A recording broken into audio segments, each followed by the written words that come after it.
So this is Jack Kanstul in the famous Kanstul showroom here in Anaheim, California, sunny Anaheim. And this is Alan Kaplan of LA Studios with his horn, his Kanstul horn, 1602B. And Alan, tell us a little bit about this horn and how it came about. All right. Well, about 5 years ago, Zig Kanstul approached me. He knew that I had been playing the same King Jiggs Wiggum model, the 2102L, for many years, and asked if I'd be willing to work with him on a new model. He said a 500 bore preferably, and if I come up with something that I like, would I be interested in playing it? I said absolutely I would. There are a lot of things I wanted to try that what King wasn't able to do. So I said absolutely, I'd be happy to, but the one thing that I would like to have is that it not only be available in 500 bore, it also be available in 491 straight bore and a 491 500 bore dual bore, because I've always felt that that was important options and have it interchangeable. So that's what we set out to do, and the first thing I thought of was that being a King player, and there are many of us out there, I wanted it to be something that would be instantly comfortable for myself and many other King players out there.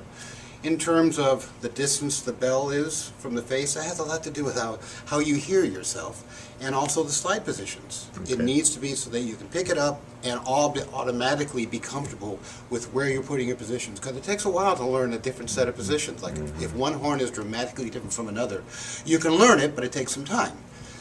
The other thing was I wanted it to be the same comfort in the hand. Everybody has different style hand braces, as you see the curved hand brace on the 1606, which Earl Williams had come up with. So I wanted all those things, and we very painstakingly did things like made it very light, used thinner ferrules. Duane here worked with this, making thinner ferrules on the slide to eliminate weight, a thinner brace for the slide. We also tried to make sure that the slide brace was in the exact same position, distance from my face with first position here, as it is on the King. Made all those things, we very painstakingly measured to make sure those things are the same. And the other thing was which bell to pattern it after, and that's where it got fun. I happened to have a trombone made for Tommy Dorsey by the King Company back in the late 30s. And I'm sure they made a million horns for him, and I'm sure he tried a million things. This particular one was a one-piece bell. Most King 2Bs are two-piece. This was a one-piece bell, which made it incredibly thin at the bell, and this particular one was really beat up. It was very thin, it had been patched, but what was different about it, besides being one piece and thin, it also had a slightly larger throat. It was obviously made on a different mandrel than they were making for their 2Bs at the same time.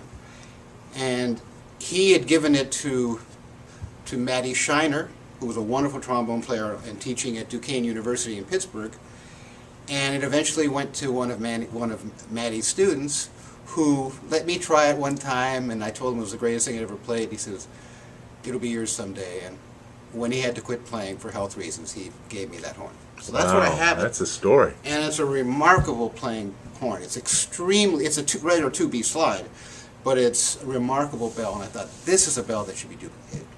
So that's the one that we used. And we copied the taper, copied the throat, and made it one piece. So that's what we have here. With this model is a one-piece bell with the same throat taper as that bell. And it's fantastic. The slide, like I said, what we ended up doing, we also experimented with chokes here in the shoulder pipe. And we experimented with a lot. What we finally settled on is similar to what is in King 2B. Basically, I believe we ended up with 483 at the choke.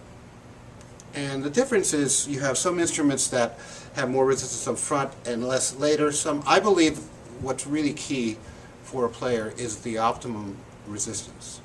All of us are different. We have different set of chops, we have different bodies, and for each of us I think there is an optimal resistance factor. And it's a lot of trial and error to find that. You know, most people buy an instrument and they learn to play it, and they learn to play it to the best of their ability. But there's going to be a limitation.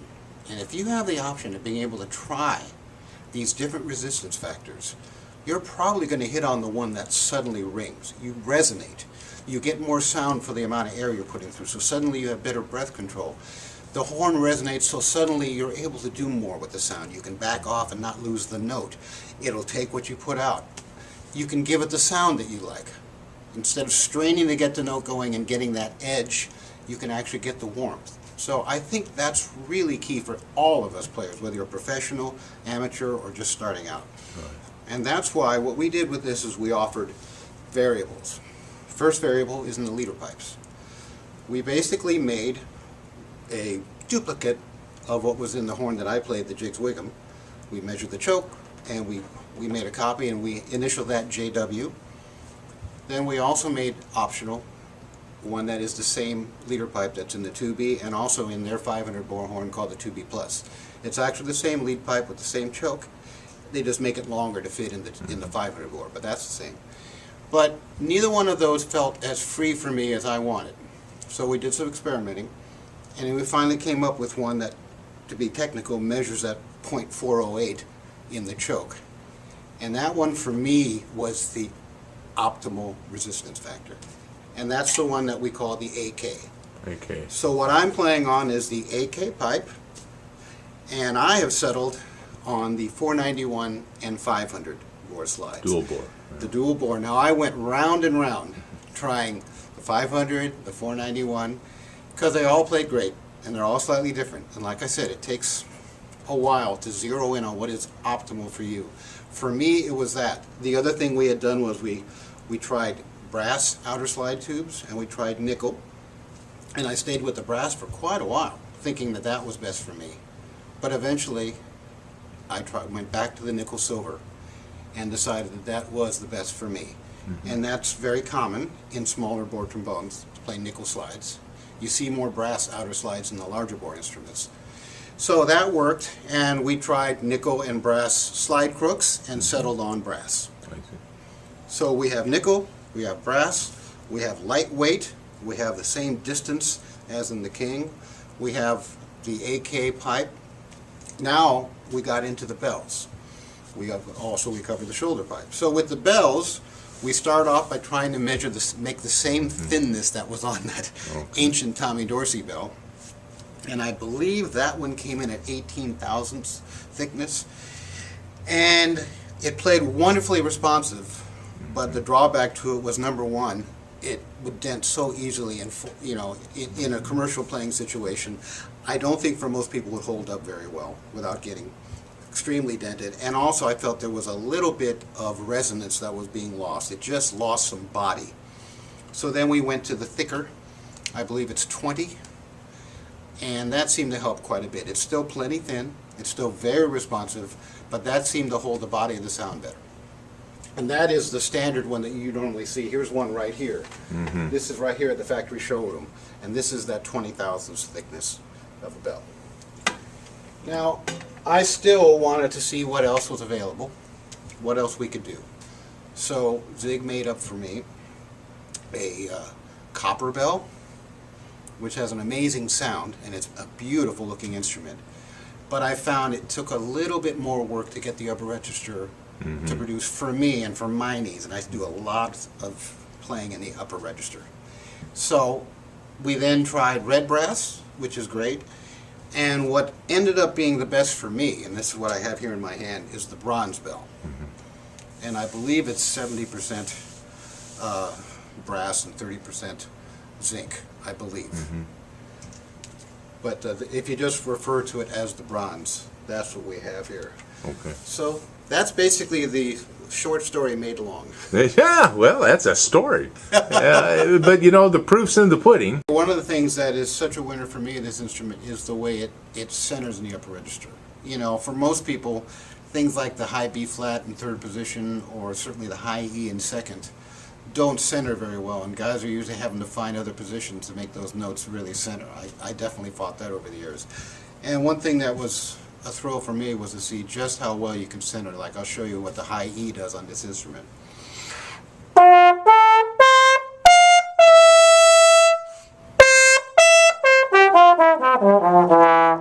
I mean, that is as centered as a high E can be, and that's what this instrument delivers. And it delivers it with all the various options that I spoke about.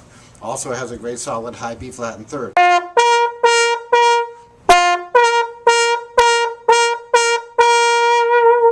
So that's another really good note, and those are really good options because that whole partial B, the B in second is sometimes fishy on a lot of these notes.